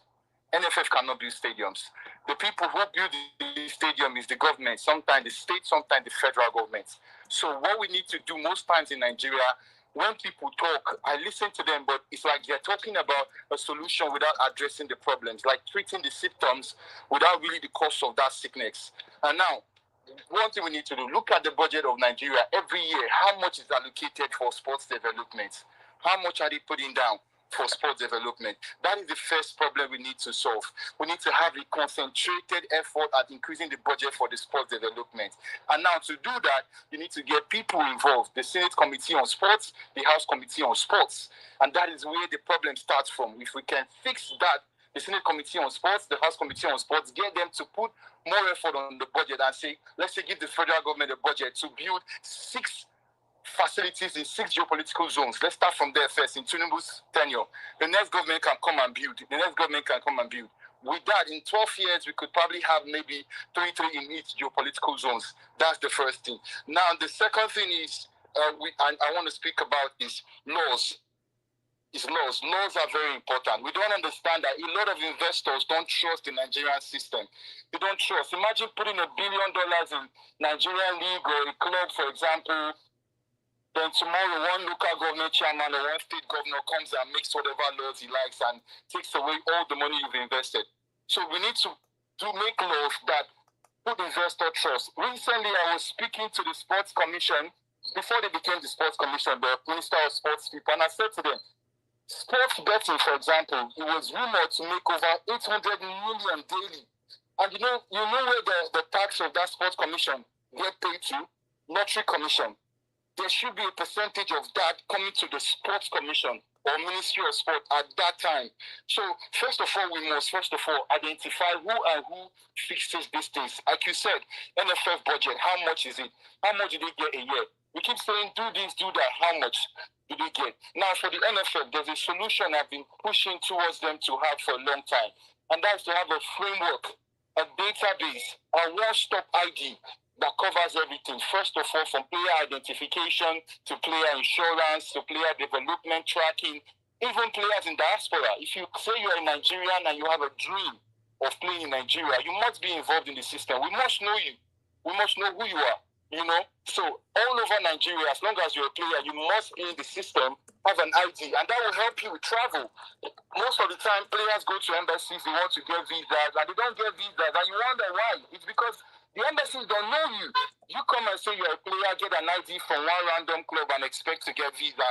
They don't know you. If you run away there or kill somebody, even your federation has no database of you that they can verify. So first of all, we have to do a database of all the sports or football people in Nigeria. Then, from that, we can start moving on to insurance. And insurance, for example, an insurance company can say, oh, NFF, I want to be your insurance partner for the next 10 years. I'm going to put in 20 billion. And then a sports medicine company can say, okay, we want to have information on all the tournaments, how they ran, who ran more, this information, so we can use it for sports medicine. Let's put a 50 billion into that. And this is how you get investors into the system. And if the money in return expands the system, people start doing things. And lastly, before I drop off, you said something about, somebody said something about giving it to the PFI, like in the Saudi Arabia. We have it. We have GTI. And in fact, I was sitting in the room with GTI when I said last season, this season, we should not let just anybody. There should be a law that states if you cannot afford to pay players X and X amount, drop out. Somebody else will replace you. Because when Sporting dropped to the second division, that was one of the reasons I said if all these clubs that don't pay their players cannot run club drop, Sporting will come up. Clubs like Sporting who have money can come up. So we need laws, first of all, that will be entrenched in whatever constitution, the Sports Commission or the Nigerian Constitution, that will protect sports. Taxation, commission, and of course, some of these investors, they want tax rebates or whatever when they put their money in. You see Emirates building a stadium for the youth, you see Barclays centers and all that. They know why they're doing it. Sometimes they have a budget for this under their CSR or whatever, and they know they get rebates on tax if they do these things. But in Nigeria, do you get this? You don't get it. So I'm trying to rush because I know a lot of great people are on here. But first of all, we must go back to the law and the people who make the law. NFF are just victims. They are victims of the system, despite the fact that they are all a bunch of incompetent people. A couple of days ago, I spent over 6 million naira chasing a sporting partnership for the NFF, only to get to the last day and be told, oh, we have a partner already. And these are people we have been speaking to every day, going back and forth. So nobody, the president's people didn't know they have a partner. The marketing department wanted to just waste your time. So I know they're incompetent, but first of all, you must identify that they are all victims of the system. And if they don't play the game, they lose their jobs. When it comes to the FA president elections, everybody's saying Mikel Obi, he's not qualified, get that in. But he's not a member of any federation in Nigeria. And these are the guys that vote. So we can't keep saying remove Gusau. We don't even know who is the FA chairman of Anambra. Let me tell you lastly before I drop off. The Southeast is supposed to get 2 slots in the technical committee. Since 2021 or 2022, they don't have. So are you going to bring a Menalu from the Southeast FA when they don't even have people in the board? They only have 6 instead of 8 since 2022. Who's going to back him? So we need to go back to the laws, to the system, change that before we start changing personnel. Else, even if you remove the whole NFF, if there's no money coming in from the federal government, budget approved by the Senate and House, we're just going to waste our time. We keep talking on social media. Nobody from the NFF is here. Nobody from GTI is here. Nobody from FA is here. We're just going to talk, and they won't listen. We have to create systems. I have a proposal with them right now for that framework to make sure everybody is identified, that we can use to get insurance, that we can use to travel, that we can use to get laws in place, that we can use to get a lot of things fixed in the country. That's my 10%. Thank you very much. And I can see Mr. Osasu. God bless you, sir. I'm a big fan. Thank you very much. Yeah, Osasu is a listener for today. We have banned him from talking so that he won't come and he's just listening. Osasu is holding his peace for now. I've got Rook on StreamYard, so I'll let him talk. Rook, let me bring you on stage. All right, there you go. Hello, how are you? I'm good. Thank you, Colin. Thank you for bringing me on. Okay, just give me a quick second. You guys on Twitter, can you hear him? Give me a thumbs up if you can hear him. Rook, go ahead, keep talking. Yeah, so it's good to obviously discuss with you because obviously you're an influential person in like Nigerian football, ESPN, and whatnot. And I know we've spoken on Twitter before. Okay, go ahead. Yeah, but with regards to what I've seen from Nigerian football, I'll be real, this is the lowest I've seen Nigerian football in my lifetime. I have never seen Nigeria this bad. And I was even like, the guy in the comments said, please get a Senegal jersey. I'm probably gonna be a neutral at the next World Cup. It's back-to-back World Cups of being a neutral. But if I do support an African team, it will probably be Senegal. Most definitely. I'm not gonna support any other African team that's not Senegal. You're not gonna support Ghana? I just don't. I don't rate that team. I don't rate that team. I don't rate that team highly. And obviously the fans can spam the comments and complain, but it's like, I just don't rate that team because when you look at obviously when their best ever era in like the 2008 to 2015, they didn't win any trophies. Yes, they got to quarterfinals of the World Cup, but during that period, they didn't beat any, big teams that, for example, are better than them that you don't expect them to beat. But that's a discussion for another day. But with regards to Nigerian football, I don't. I just want to see the changes in terms of the NFF gone. Like we need to get the NFF gone. Even people like Mikel said it and stuff like that. Because the NFF they need to go before anything else. Because like we need to change. We need to change the NFF. Get like ex players coming in and managing the NFF and making the decision makings. Then change the infrastructure, grassroots and our local leagues because our local leagues is just us. It's our local leagues is us. Like it's been like that since God knows how long. So let me address something you just said in terms of ex-players. I don't know, you probably just came in, but I talked about it earlier, and in reference to when Mikel said he wants to be NFF president. And what I said was echo what Victor and Ichebe said. You can't come in and say just because you're an ex-player, then that gives you the capacity to run the federation. It doesn't work that way. And just from an empirical point of view, we have evidence. I mean, look at Samuel Eto'o in Cameroon. Samuel Eto'o was arguably bigger than Mikel in terms of whether it's the clubs he played for, number of clubs he played for, all the countries he played in. He played in Italy, Spain, England, and under different managers and different administrators who knew their onions, And Samuel Eto'o spent almost all of his entire playing life and career in Europe. And then he's come back to head the Cameroon Football Federation, and he's made a complete dog's meal of it. And why do you think that's the case? Do you think it's probably because he doesn't know how it works? Or he's made too many mistakes? So yes, he's made a lot of mistakes, and he's not. I mean, he's just not capable or competent enough to run things, And he's not the only example. I gave a few examples of we come back home. Okocha ran Delta State FA, ran into the ground. Nwankwo Kanu is running a Yimba. He's not doing. I mean, he hasn't been a half as successful, even a third as successful as Felix Anyansiagu, who never played football. The Anambra FA chairman is Chikele Iloyisi, who played for Nigeria for years at the African Nations Cup. He's Anambra FA. I don't think anybody knows. In fact, somebody just mentioned it earlier. They don't even know who the name of the Anambra FA chairman. If he was successful, you would know. Bauchi State FA is run by Patrick Pascal. Patrick Pascal is an ex-international, and he hasn't done anything. So, and by comparison, if you look at those who have developed football around the world, Yao Havelange was the man who brought FIFA from nowhere to where it was before Sepp Blatter took over. He never played football in his life. Same thing with Sepp Blatter, who moved football to make it even bigger and more global. He never played football. Issa Hayatou, who ran CAF, for years, never played football.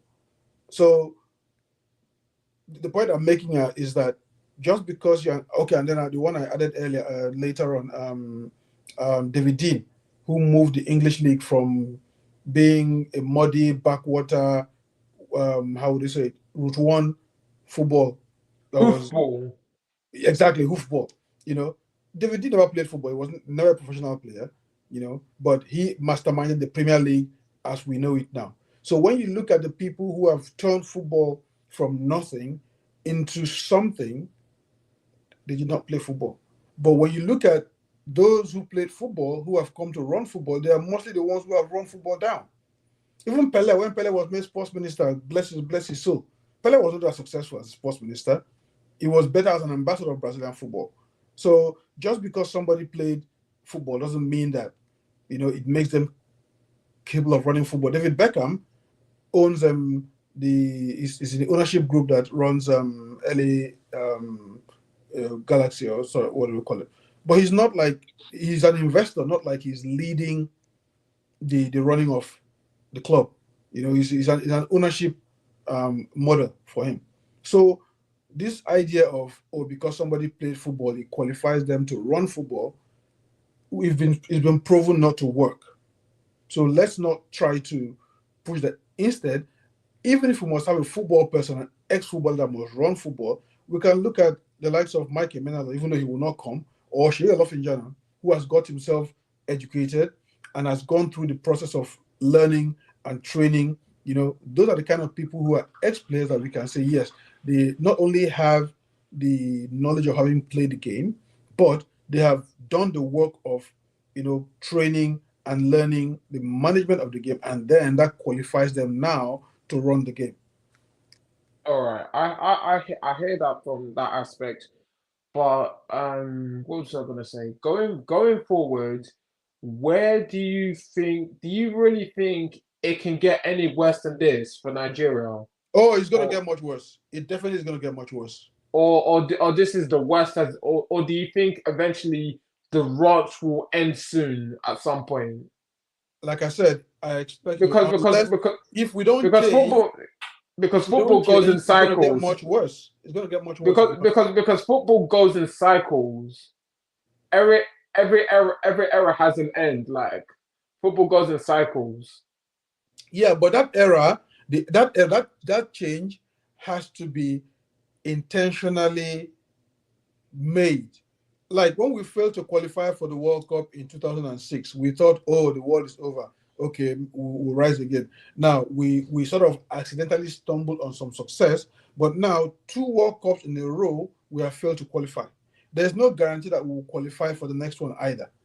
So we can blitz all we want about how the eras, but those eras change on intentionality. Morocco did not just appear from nowhere and become and be where they Yeah. are. Senegal So did not when just did appear from nowhere. so with Senegal, was it like it took them missing out on 3 World Cups before they made a change? But Senegal have been consistent. I mean, they've No, had no, I'm saying after 2000 and after they missed out on 2006 World Cup, was it like it took them missing 2006, 2010, and 2014 before they started making the changes? well, look, like I said, their changes have also been incremental. But don't forget that one of the biggest football academies I've forgotten the name of that academy again. Is based in Senegal. Is it the Jambas Academy or right? I've forgotten, but there's a football academy that's based in Senegal, and a lot of their players come through that academy. So we're not doing the same thing over here, unfortunately. And you know, And why did they stop? Why did they stop investing in the local leagues and the academy? were we ever investing in local leagues and academies in Nigeria? What about what like how was our team successful in the 90s? Because Didn't we had a stumbled. good locally? It was accidental. That's what I'm going to say. That's what I can say. It wasn't like it Yeah, was.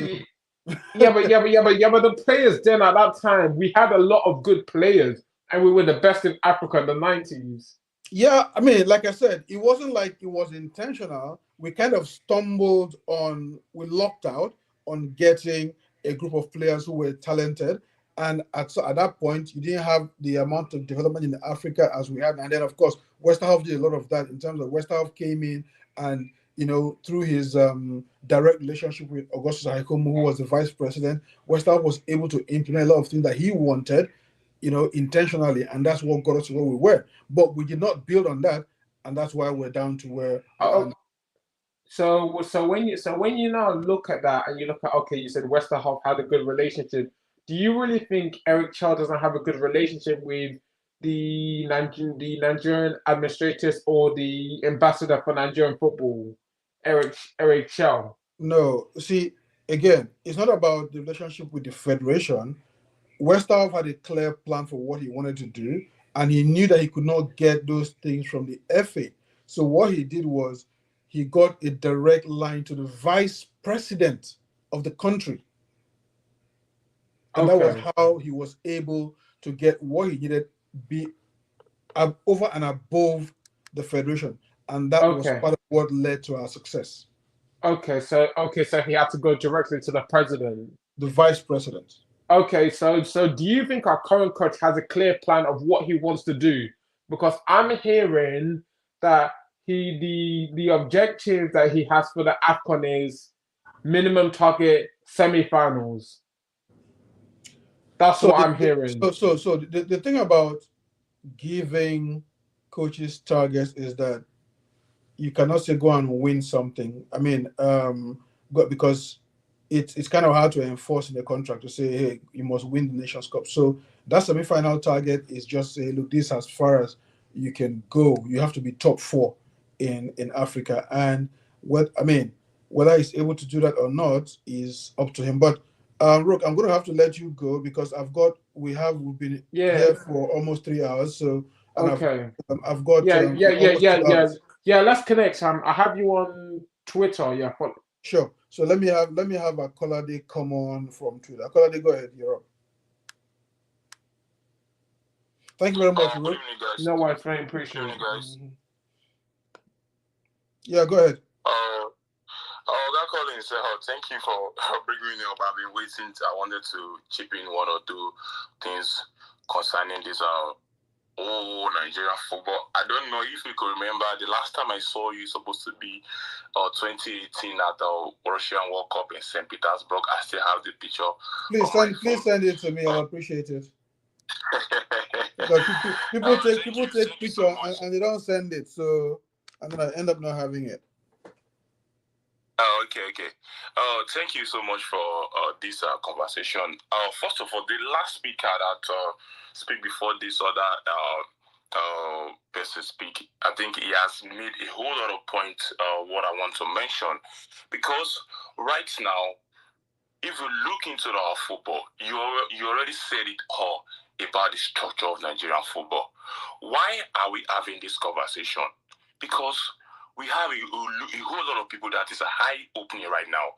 We have people that they are exposed, they exploit and see what is going on in other African football. And now people are standing up and asking questions.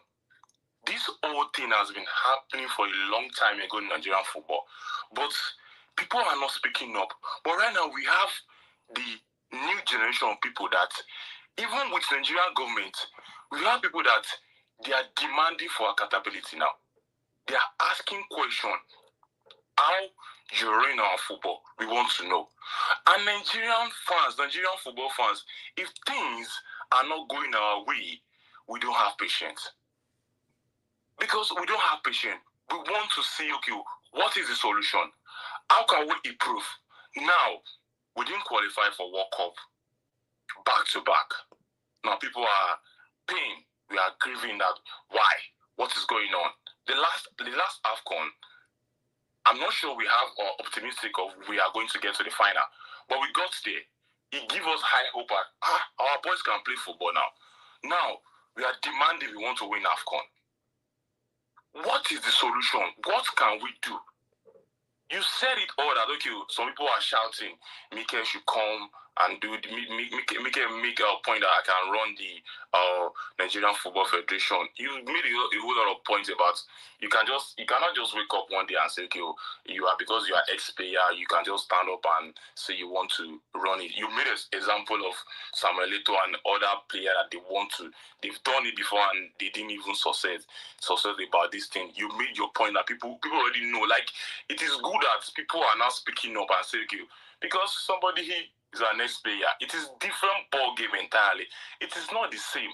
You play football, you don't know how this thing is run. You just come, they call you up, and you just play football and you go back. It's different game. You running this thing, it is different thing entirely. And right now, we were looking for solution. What can we do? See, we have high hope for our football in this station. What can you say to people that say, okay, if you want to be successful in Africa as a nation, what are the things that you need to do? This guy made mention of Nigeria. We build a stadium, we don't maintain it. Like you said earlier, you cannot call it a Nigeria, the likes of Bukayo Saka, to go and play for Nigeria, because if they look at the way people run your football, they will choose England all over again and again. Okay, when we're talking about our football academy, we are just talking about Morocco and the way they develop their football. I cannot remember the last time Morocco won any trophy. Because they have a structure, they have a youth team that they are progressing right now. You shouldn't forget about our youth team. If you're talking about that 17, I think we are one of the team in Africa that won that trophy more than any other person. I don't know why people are not talking about that aspect. But regardless of that, we still want our youth team to develop. If you look into our team very well, if you look the likes of Frank Oyinka, he played in the youth team in Nigeria before he shipped to Europe. Paul Onawachu, he played in youth football club in Nigeria before he shipped to Europe. Boniface, the same thing. Ndidi, the same thing. And all this youth team does not run by a governor or a government. It is individual that run these things. And you made mention of something. I think last season in MPFL they say, okay, if you don't have an under 15 team, you not qualify. Again, they still mention about even female team. Not all MPFL team has under 15. Not all MPFL have a female team because they don't have money to run it. If you look at the Remo Star of today, because I'm kind of people that are close to Remo Star, you see the owner. It is clear that this man wants development. He has football pitch, he has academy, he has female team. If I start to mention the player from Ikene that they are shipped to Europe, there are many to Lille, to different parts of Europe. If you go to Ikene, if you see the facility in Ikene, these people, they wake up with football, they train, they do a whole lot of things. So you can see clearly development. If you have that type of football club in Nigeria, up to 4 or 5, you will see that our football will develop. Now, we have mentioned the likes of Beyond Limit. They have players across Europe. If those players they develop, they move to bigger club now, you will see Super Eagle will call them into the national team because they have that development and they move to Europe and they play in the top league. If you look, South Africa released their 25-man squad now for AFCON. If I can count now, there's only 2 or 3 players that play across Europe. Most all of them, if you don't see Orlando Pirates, Malaysian player, because their league is properly run and this money, investors is there. So they can't say they want to go and look for one player in Europe to come and play for them. Even our own league, I don't want to talk about our own league, the way we run our own league. It is there. This guy was bringing an option of this Red Bull. It's not going to happen. This is Nigeria. We know. See, I want to talk about something. We know this thing. I'm not sure it can change. This is the reality. This is the reality of our football. It cannot change. NFL cannot say, okay, somebody will bring 200 million, 300 billion deal now. They will now say they want to lose God and they want to let go of our league for them. I'm not seeing that thing coming at all. This is our reality. Even the NFF president and the way they run their things. See, if we talk today, tomorrow, again and again, there is structure already. There's the way they elect their president. So if we talk again, it's not going to change. It will not going to change. I'm getting another information now that even this AFCON that is in Morocco in the next few weeks, allegedly, supporters club they've not even have anything proper planning for them to go to Morocco to support Nigeria. Are we going to be in the stadium and we see those few fans? And you expect these boys to see, regardless of player, they want to do their talking on the pitch. Fans is very, very important. Go to North Africa, go to South America. We go to their league. You will see stadium with bouncing. 60,000 capacity will full. Come to our MPFL. There was one time in Uyo, we are playing South Africa and this World Cup qualifier in Uyo. We Me and my friend will fly all the way from Lagos to Uyo. People that are staying in Uyo, we are going to the stadium. They are telling us they don't even know Nigeria is playing. And those people, they stay in Uyo, close to stadium. Mm-hmm. Is Nigeria playing today? We don't fly away from Lagos. You that stays in Uyo, you don't even know Nigeria is playing.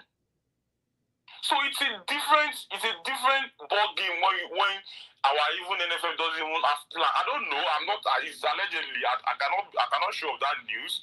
But I'm hearing the supporters club doesn't even. There's no planning for them to have large number of fans in the stadium. Supporters club. I could remember the AFCON in Egypt. I think 2019 when we came third. I think bronze. If you look at our match, you will see few fans in the pitch. It is only this last AFCON in Abidjan that we have a whole lot of crowd, because we have a whole lot of Nigerian in Abidjan, and people can easily go to Abidjan by road. And of course, we have people that fly to Abidjan. You can see the turn up when you have a fans on the pitch. When you have a fans that is backing you on the pitch, when you see shouts, when you see crowd. Osimhen, in the last AFCON, Osimhen, you will see people will be shouting, Osimhen, Osimhen. You see the ginger that he brings to this player. We cannot take that thing away from them. We cannot take that thing away from them. So this thing, I forgot this. I want to mention, if you have like 6 to 10 MPFA team that they have a sponsor, not government, it will still help them.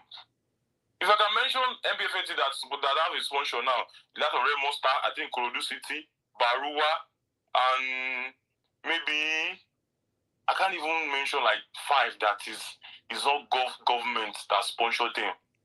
And if you keep relying on government sponsor them, we all know how it's run.